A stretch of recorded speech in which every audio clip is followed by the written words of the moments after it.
마릴린 맨론로는 1926년 6월 1일 노마진 모텐슨으로 태어났으며 아름다운 금발미녀 이미지를 코믹하게 표현한 연기로 유명했습니다. 그녀의 어머니 글래디스 펄 베이커는 미국 중서부의 평범한 가정 출신으로 세기 전환기에 캘리포니아로 이주했습니다. 글래디스 베이커는 15세에 존 뉴턴 베이커와 결혼했는데 그는 그녀보다 9살 연상이었습니다. 그녀의 결혼 생활은 불미스러운 이혼으로 끝났고 글래디스는 두 자녀인 로버트와 버니스의 단독 양육권을 얻었다. 존 베이커는 양육권 결정에 동의하지 않았다. 그는 양육권 명령을 무시하고 두 아이를 데리고 자신의 고향인 켄터키로 갔다. 남편과 이혼한 후 글래디스는 컨솔리데이티드 필름 인더스트리에서 필름 네거티브 커터로 일했습니다. 1924년 마틴 에드워드 모텐슨과 재혼했지만 결혼 생활은 짧았습니다. 몇 달 후 별거했고 1928년에 이혼했습니다. 마릴린 맨론로는 본명이 노마진 모텐슨이었기 때문에 마틴 에드워드 모텐슨의 딸로 여겨졌습니다. 그러나 2022년 DNA 연구 결과 마릴린 먼로의 진짜 아버지는 글래디스가 1925년에 비밀리에 불륜 관계를 맺었던 찰스 스탠리 기포드라는 사실이 밝혀졌습니다. 글래디스는 재정적으로나 지적으로 양육할 준비가 되어 있었지만 마릴린은 기본적인 생활 필수품이 부족해 보이지 않아 어린 시절이 비교적 안정적이었습니다. 해가 갈수록 글래디스의 재정 상황은 점점 더 어려워졌고 결국 그녀는 마릴린을 외딴 마을 호손에 사는 복음주의 신자인 엘버트와 아이다 볼랜데어 부부에게 맡겼습니다. 글래디스는 이후 직장 때문에 도시로 이사했고 마릴린을 데려갈 생각이었다. 1933년 글래디스는 할리우드에 작은 집을 장만할 수 있었다. 그녀는 7살 마릴린 먼로를 보살필 만큼 경제적으로 여유로웠다. 하지만 1930년 마릴린의 어머니가 정신질환으로 쓰러져 편집성 조현병 진단을 받으면서 상황은 악화되었다. 에어메오니의 정신질환 발병은 그녀의 삶에서 힘든 시기를 시작하게 했고 그 시기에 그녀는 정기적으로 병원을 드나들어야 했습니다. 마릴린 맨론로는 평생을 사랑하는 가족의 보살핌을 받으며 살아왔지만 갑작스럽게 국가의 보호를 받는 신세가 되었습니다. 글래디스의 친구인 그레이스 고다드는 재빨리 나서서 마릴린을 돌보고 글래디스의 일들을 처리했습니다. 이후 혼란스러운 4년 동안 어린 마릴린은 생활 환경의 변화를 겪었습니다. 말을 더듬기 시작했고 친구들과도 멀어졌습니다. 그 후 그녀는 다른 가정으로 보내졌고 잠시 동안 로스앤젤레스 J2 고아원에 머물렀습니다. 어머니와 그레이스 고다드에게 버림받았다고 느꼈던 그녀에게는 힘든 시기였습니다. 하지만 1936년 그레이스 고다드가 정식 후견인 자격을 취득하면서 그 고통은 곧 사라졌습니다. 마릴린은 1937년 여름이 되어서야 고아원을 떠날 수 있었습니다. 고다드 가족과 함께 보낸 후반기와 로스앤젤레스 MIT 컴튼에 있는 친척 집에서 잠시 살았던 경험은 마릴린의 배우가 되고자 하는 야망을 더욱 키웠습니다. 그녀는 자신의 혼란스러운 가정 환경이 이러한 야망의 계기가 되었다고 밝혔으며 영화에서 위안을 찾았다고 고백했습니다. 그녀는 암울했던 현실 속에서 즐거움을 느끼지 못했다고 털어놓았습니다. 마릴린은 1951년 초 그레이스의 이모의 건강 문제로 고다드 가족에게 돌아왔습니다. 같은 해 그녀는 벤나이스 고등학교에 입학했지만 운명의 장난처럼 1942년 그레이스 고다드의 남편이 웨스트 버지니아로 정은을 가게 되었습니다. 아동보호 규정 때문에 가족과 함께 갈 수 없었던 그녀는 기발한 방법을 생각해냈습니다. 바로 1942년 6월 16번째 생일 직후 그레이스 고다드의 이웃이었던 21세의 제임스 도허티와 결혼한 것입니다. 결혼으로 인해 그녀는 고등학교를 포기하고 주부의 길을 택해야 했습니다. 얼마 지나지 않아 마릴린은 결혼 생활이 만족스럽지 못하다며 불만을 토로했습니다. 도허티는 1943년에 상선대에 입대하였고 마릴린은 그와 함께 남부 카탈리나 섬으로 향했습니다. 그녀는 새로운 직업을 시작하면서 인생이 예상치 못한 방향으로 흘러갈 줄은 전혀 몰랐다. 모델에서 배우로 전향한 제임스 도허티는 1944년 4월 태평양 전선으로 파병되어 2년간 복무했다.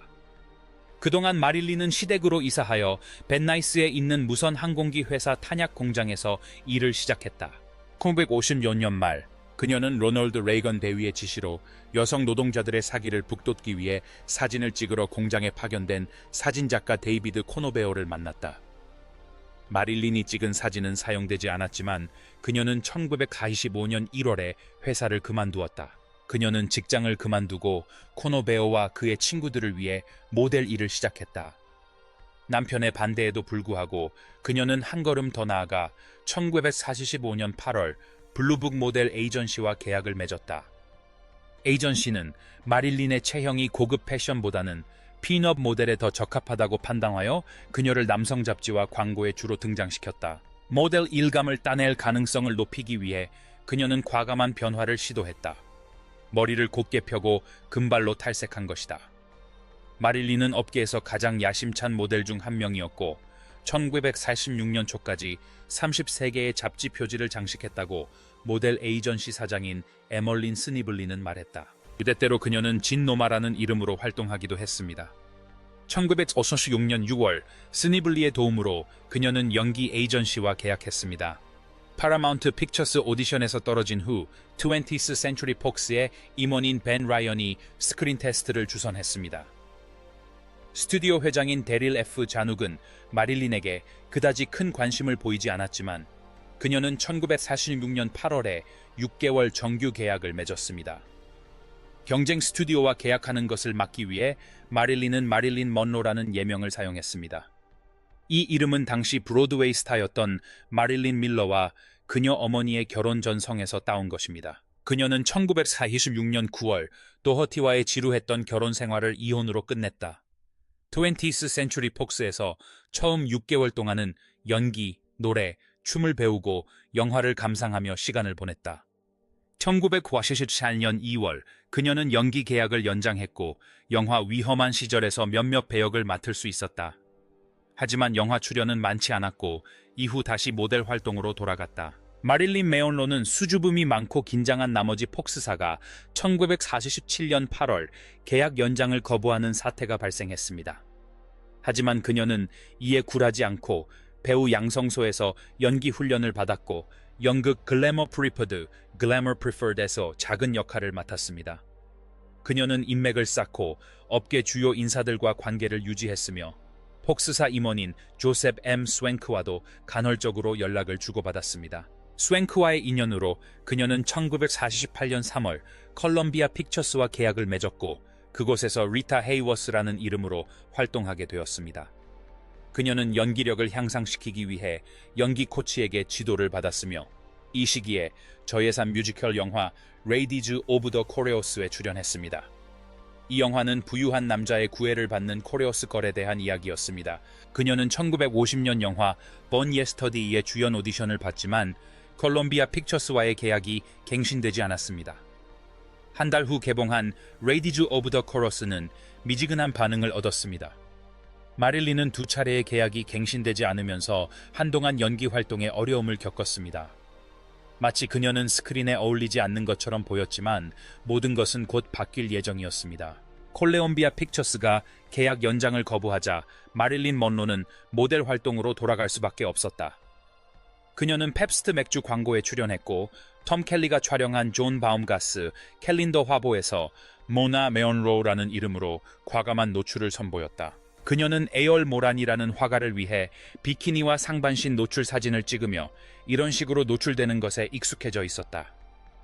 컬럼비아 픽처스를 떠나 윌리엄 모리스 에이전시의 부사장인 조니 하이드의 후원을 받고 그의 애인이 된 후 그녀의 삶은 훨씬 나아졌다. 하이드의 영향력 덕분에 그녀는 여러 영화에서 작은 역할을 맡을 수 있었고 1950년에는 존 휴스턴 감독의 필름 누아르 영화 아스팔트 정글에서 주연을 맡기도 했다. 그녀는 스크린에 등장하는 시간이 짧았지만 팬들의 관심을 사로잡아 영화 모델에서 전문 배우로 발돋움할 수 있었습니다.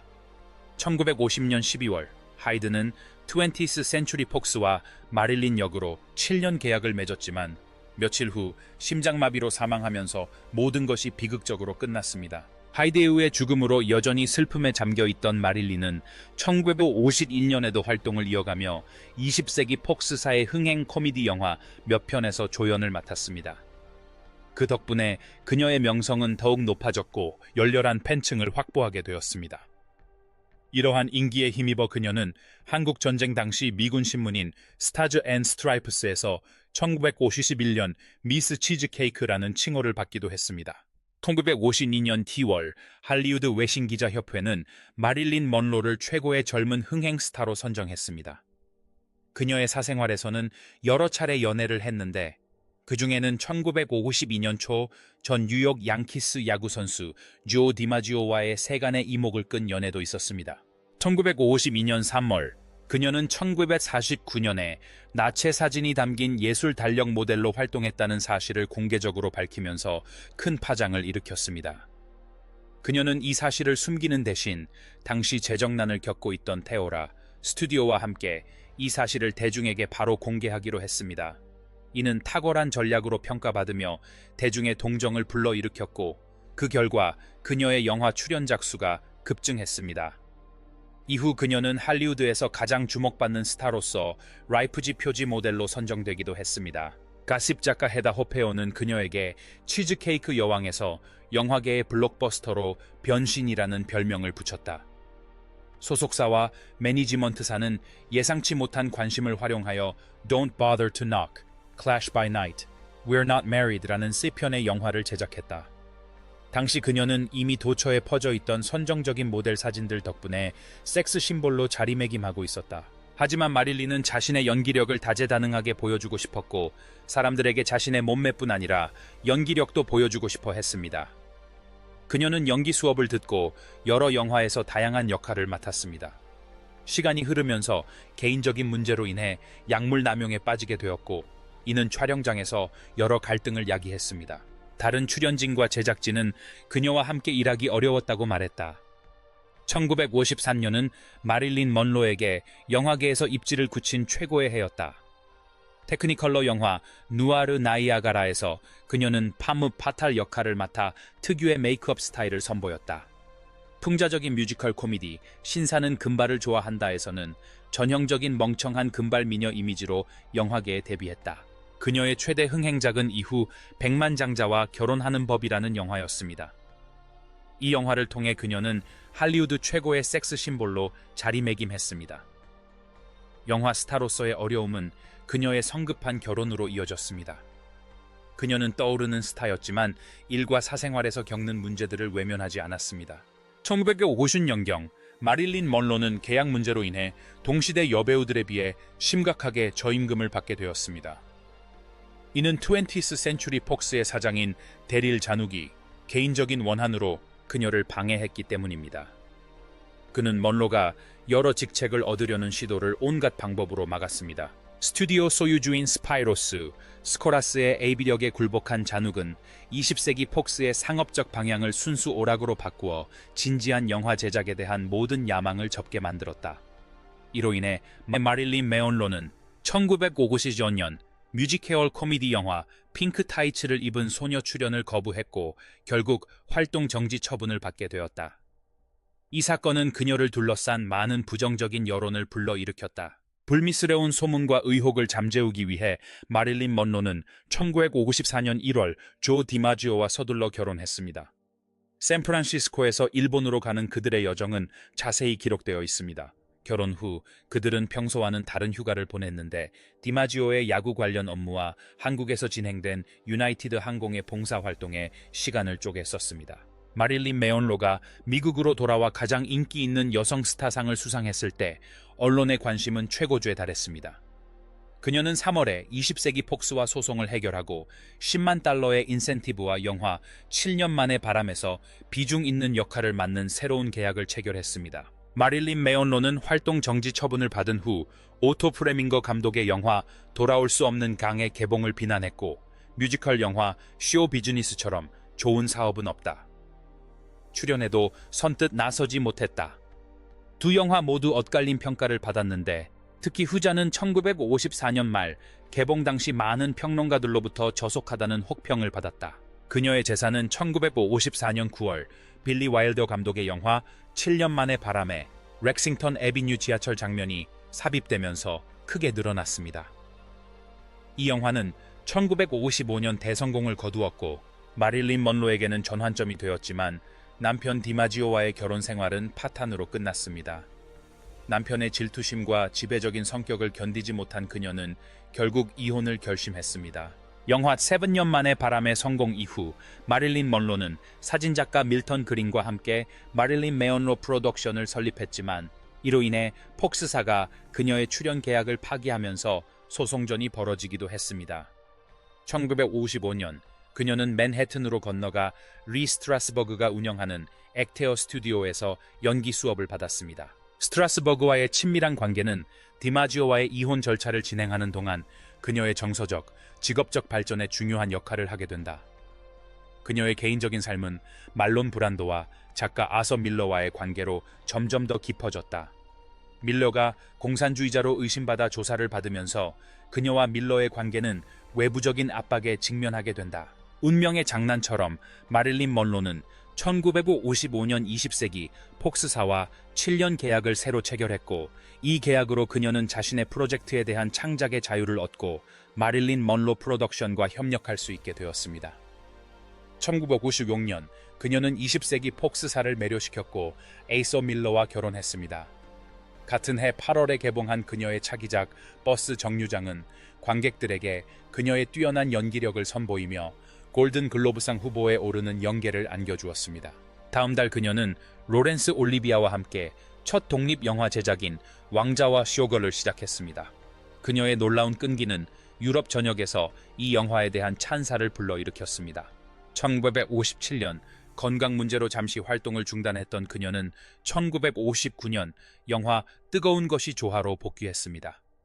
제작 과정은 어려웠지만 이 영화는 개봉과 동시에 큰 성공을 거두었습니다.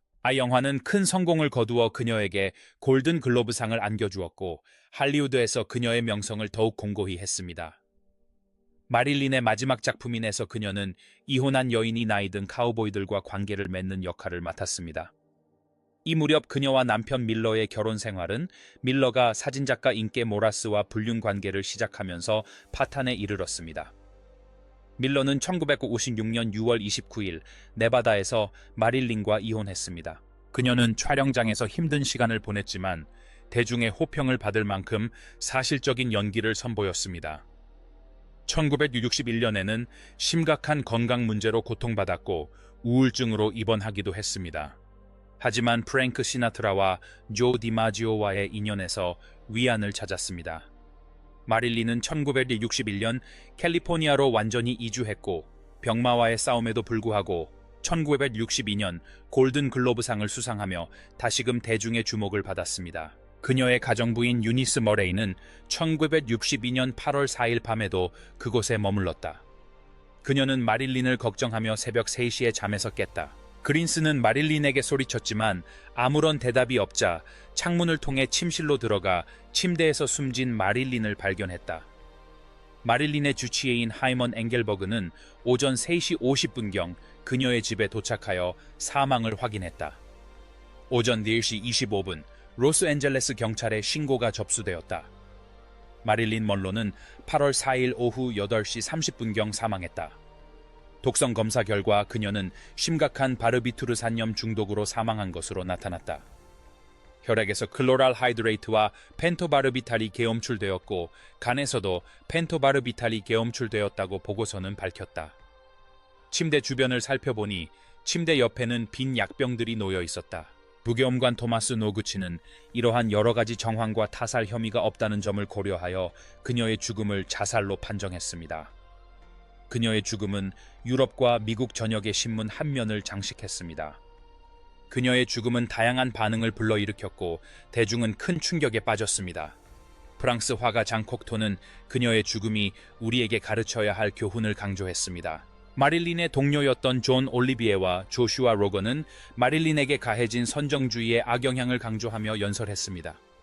버니스, 베이커 미라클, 그리고 그녀의 회사 매니저는 8월 8일 웨스트우드 빌리지 메모리얼 파크 묘지에서 조 디마지오의 비공개 장례식을 계획했습니다. 많은 사람들이 밖에서 장례식을 지켜보았지만 참석한 사람은 그녀의 가장 가까운 사람들 뿐이었습니다. 제오 디마지오는 마릴린에 대한 사랑을 결코 멈추지 않았습니다. 그는 마릴린이 이전에 부탁했던 대로 매주 그녀의 묘지에 꽃을 보냈고 그 부탁을 들어주었습니다. 이후 수십 년 동안 그녀의 죽음의 원인을 둘러싼 여러 음모론이 제기되었는데 그 중에는 암살 가능성도 거론되었습니다. 1994년도 메온 메일러의 전기 출간으로 타살 의혹이 확산되었고 1982년 로스앤젤레스 카운티 지방검사 존 반데 캄프가 수사에 착수했지만 타살 혐의는 발견되지 않았습니다. 프랭크 시나트라는 그녀의 죽음 뒤에 숨겨진 진실을 밝히다. 시나트라는 말년에 종종 여자친구들, 특히 마릴린 먼로와의 비극적인 사랑 이야기와 소중한 우정을 회상하곤 했습니다. 시나트라의 가까운 동료이자 전 로드 매니저였던 토니 오페디사노는 자신의 전기 시나트라와나 새벽녘에서 시나트라의 관점을 다음과 같이 밝혔습니다. 마릴린이 사고로 죽었다고는 생각하지 않습니다. 오페디사노는 그녀가 살해당했다고 확신했습니다. 오페디사노는 마릴린의 죽음을 결코 받아들이지 못했습니다. 대중은 시나트라와 마릴린이 연인 관계였다고 생각하지만 실제로는 좋은 친구 사이였습니다. 시나트라는 마릴린의 아름다움과 유머 감각을 좋아했지만 그녀가 너무 연약하고 다루기 힘든 사람이라 가벼운 연애 상대로는 적합하지 않다고 여겼습니다. 오페디사노는 마릴린 메온로가 자신에게 존 F. 케네디 대통령, 로버트 F. 케네디와의 관계를 포함해 가장 사적인 연애 비밀까지 털어놓았다고 말하며 신뢰를 드러냈습니다. 이 만남들이 갑작스럽게 끝났을 때 마릴린은 시나트라에게 사랑이 끝난 후 완전히 차단당한 듯한 당혹감을 토로했습니다. 마릴린 메온로는 갑작스러운 죽음을 맞이하기 전 주말에 시나트라가 부분적으로 소유한 타호 호수 근처의 칼네바로지에서 시간을 보냈습니다. 오페디사노의 주장에서 대중이 알지 못했던 사실은 마릴린이 다음 주에 전 남편 조 디마지오와의 화해에 대한 언론 발표를 할 계획이었다는 것입니다. 이러한 언론 출연은 그녀가 케네디 가문과의 연애에 대한 자세한 내용을 폭로할지도 모른다는 의혹을 불러일으켰습니다. 하지만 시나트라는 마릴린 메온로가 존 F. 케네디에 대한 애정을 여전히 간직하고 있었기에 케네디 가문의 비밀을 절대 폭로하지 않을 것이라고 확신했습니다. 오페디사노는 시나트라가 기자회견이 열리지 않았더라면 마릴린 먼로가 훨씬 더 오래 살았을 것이라고 여전히 생각한다고 전했습니다. 먼로가 사망했을 때 시나트라의 변호사 미키 루디는 그에게 마릴린이 바르비투르산 좌약으로 살해당했을 가능성이 있다는 충격적인 소문을 전했습니다. 프랭크 시나트라는 마릴린 먼로의 죽음과 마피아 사이에 연관성이 있다고 생각했습니다. 시카고 마피아 두목 한 명은 마릴린 먼로가 케네디 가문과 프랭크 시나트라 모두와 연관된 조직 범죄 인물 때문에 사망했다고 주장했습니다. 로스앤젤레스 갱스터 존이 로셀리에 따르면 마릴린 먼로는 케네디 가문의 대중적 이미지에 손상이 가지 않도록 의도적으로 억압당했다고 합니다. 프랭크 시나트라는 마릴린 먼로의 임종에 대한 자신의 경험과 루딘 및 그의 마피아 친구들로부터 얻은 정보를 바탕으로 그녀의 죽음 뒤에는 어두운 진실이 숨겨져 있다고 확신했다.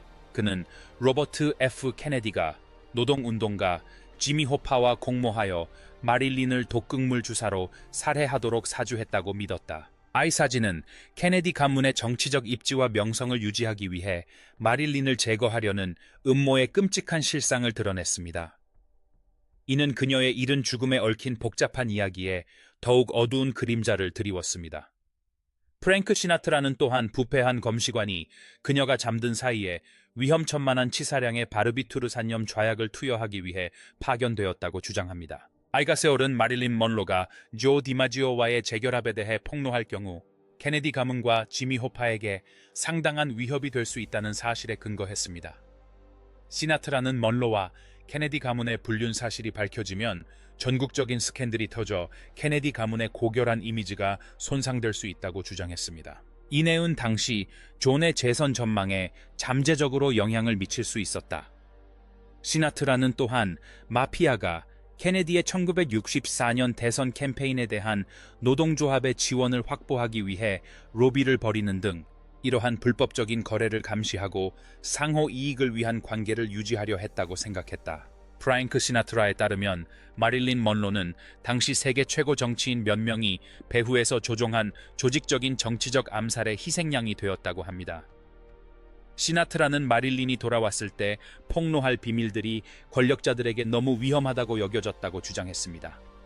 이러한 상황 때문에 시나트라는 마릴린 먼로가 태어난 후 수십 년 동안 사립 탐정을 고용하여 그녀의 살해 가능성을 파헤치는 데 매달렸다고 합니다. 그는 그녀의 전화 기록까지 확인하고 의료 기록도 꼼꼼히 살펴보았다.